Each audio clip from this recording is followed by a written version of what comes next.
There are moments in human existence where a single word carries the weight of a million unspoken tears.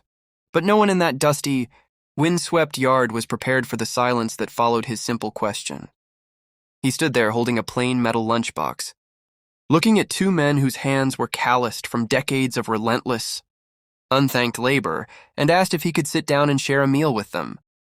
The workers froze, their eyes widening in utter disbelief.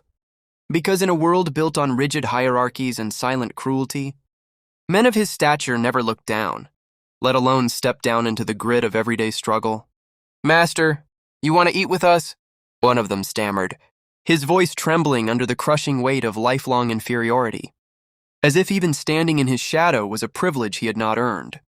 Sensing their deep-rooted hesitation, he stepped closer, stripped away every layer of pretense, and asked again with a softness that pierced straight through their guarded souls, insisting that he just needed to know if there was room for him on the ground. Desperate to maintain the invisible boundaries of respect, the older worker scrambled to his feet, frantically offering to fetch a proper chair, so the wealthy man would not stain his clothes on the hard dirt floor. But he gently shook his head, refused the pedestal they tried so desperately to build for him, and sat directly on the bare earth alongside them, letting the cool wind wash over three equals sharing bread beneath an open sky. In that fragile, breathtaking moment, the illusion of status dissolved into thin air, leaving behind an indelible truth about human dignity that few ever realize until it is far too late.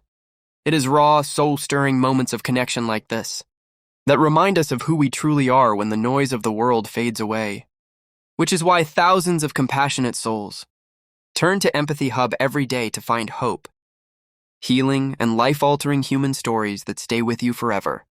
As they broke bread together on the cold ground, the heavy walls built by years of quiet suffering collapsed, proving that true power never demands a throne, but simply the courage to sit beside those whom the world has chosen to forget.